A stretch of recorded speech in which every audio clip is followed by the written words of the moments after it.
Good morning, friends. This is Abdul Ghafoor, and welcome to the Teaching and Learning. Thank you so much for your appreciation and subscription.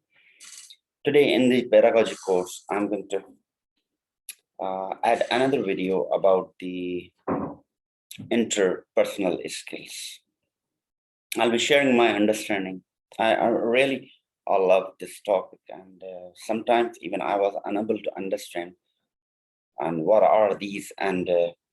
But after studying and getting the different ideas from the different writers and different YouTubers, then I realized this is really a most important skill that everyone have. But the problem is that, are we using these skills correctly or not? Do we need to improve these skills? If yes, how we can improve these interpersonal skills? I figured out my personality, and I found, honestly, the lack of interpersonal skills. Why I use the word lack of interpersonal skills? Because I think I was not using these skills correctly. So in this video, I'll be sharing some important components of the interpersonal skills that you should identify in yourself. You should polish it. You should use it correctly. Even you can find these skills in your children, in your students, in your family members, in your parents, and in your relatives. Why I have mentioned these all relations? Because interpersonal skills, something that I possess. Since I born, and you and every individual, they born with these skills. But at certain level, these skills are keep improving, keep changing. It's because of due to the practice and due to the environment and the way of interaction. So simply, the interpersonal skills, it means social skills, communication skills, the interaction skills, and how these skills we use effectively, either with individual or group. A child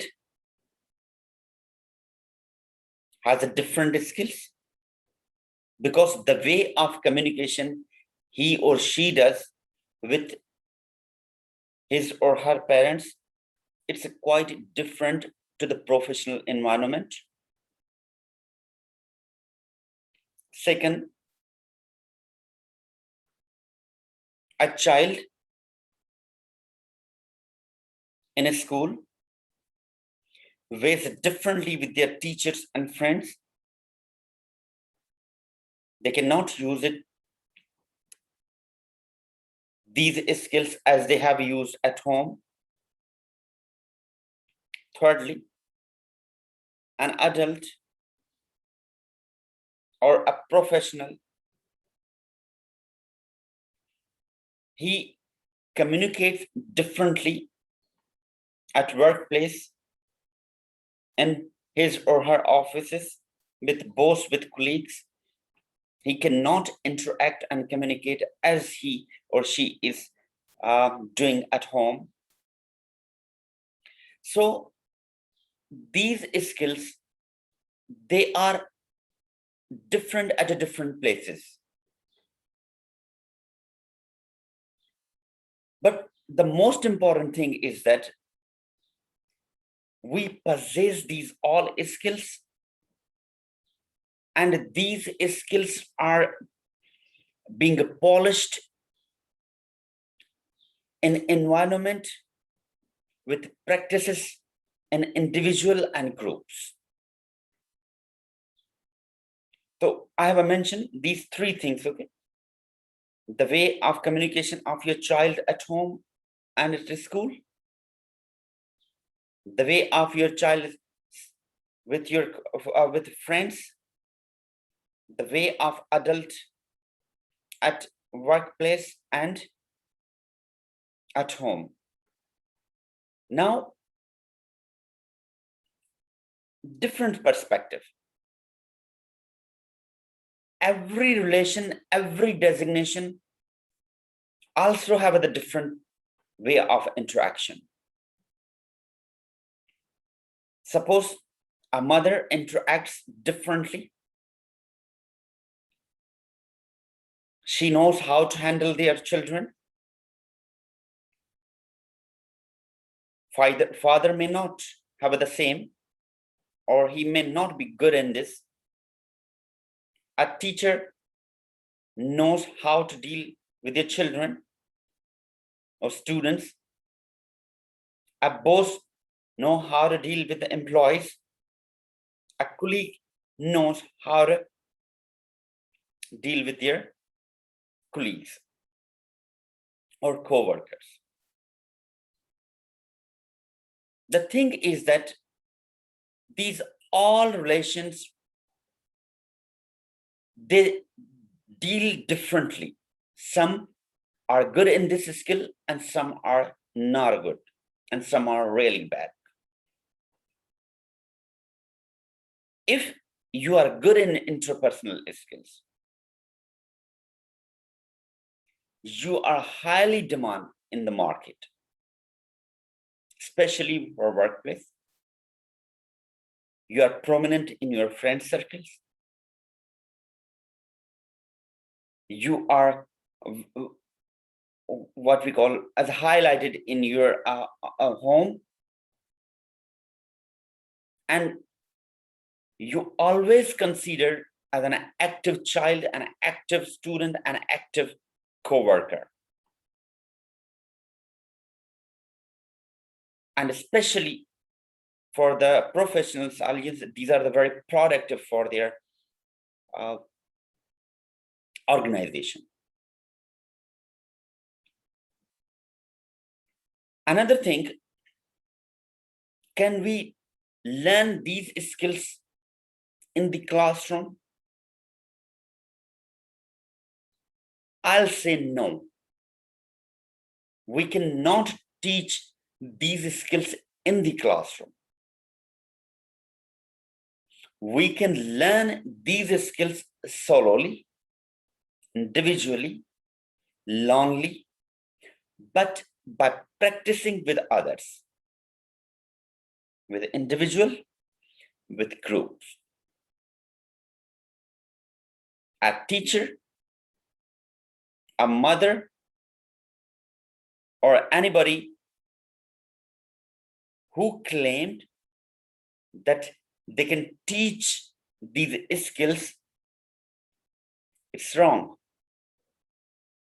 These are the abstract that I have already, and how can I improve these?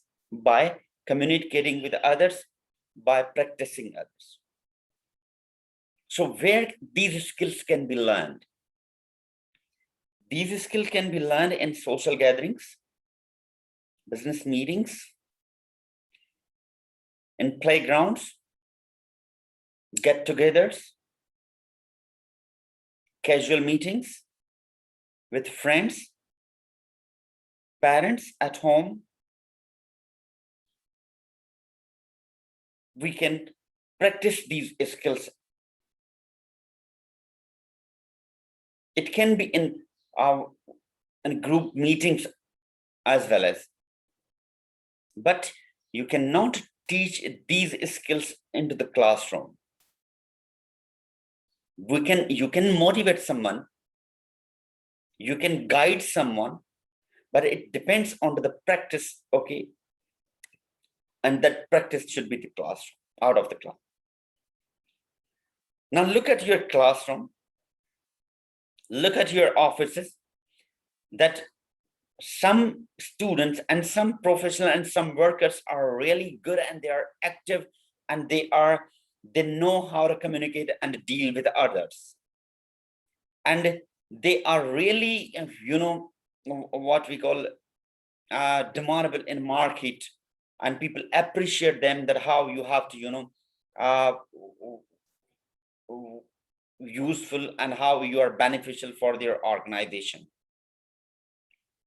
Now let's talk about, what type of these skills can be.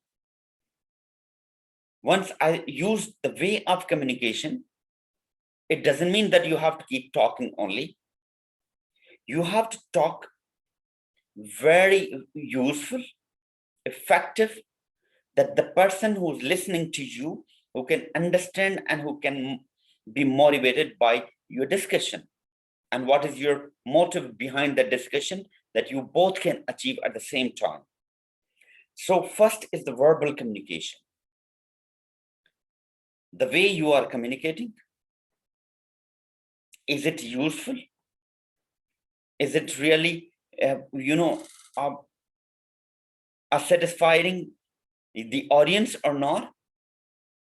If yes, that is the way of communication and interacting. So communication effectively, that matters. Interacting effectively, that matters. Second thing, non-verbal. We deliver our message through our body language as well. Our gestures, our eye contact, our body language, our attitude. Okay. And it really, really matters when you express your attitude through your body language, and it is impacting to others. So make sure that your body language is a proper and you are delivering the correct message at the right time. Second, these are the things. Assertive. You have to be assertive and active listener. When you are listening somebody, you have to process that information in your mind, that what she is talking to you, is it useful to you, and then you have to respond accordingly. You should be a problem solver. You should be decision maker.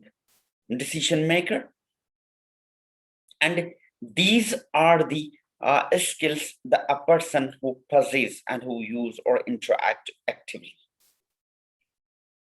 So friends, interpersonal skills are really important for everyone. If you want to be a successful, that you should know how to talk to others in your organization, your body language, the way you are solving the problems or giving the solutions towards the problems, the way you are making the decisions. And sometimes we have to negotiate, because these skills, it doesn't mean what exactly you want. It means how you are satisfying to others. And it must have a positive impact to others. So these interpersonal skills is shaping your personality, it's shaping your idea, it's shaping your time management, it is shaping, or it is leading your growth, it is streaming your career. And it can be only possible when you realize and you improve and you find the weakness and the strength of yourself. So guys, if you are at home, you should realize your children's need and communicate accordingly.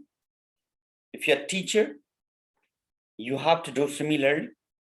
If you are professional, you have to work accordingly, because your communication skills is really impacting to others. So make sure that it should not go negatively, and it has a positive impact which results the growth of individual, your children, and organization. So guys, this is the interpersonal. If you like my ideas and if you agree with this, then please share this video and subscribe the Teaching and Learning. Your comments will be highly appreciated. It's a humble request. Thank you so much, and we'll be meeting with the next lesson. Till that, bye, stay blessed and stay safe.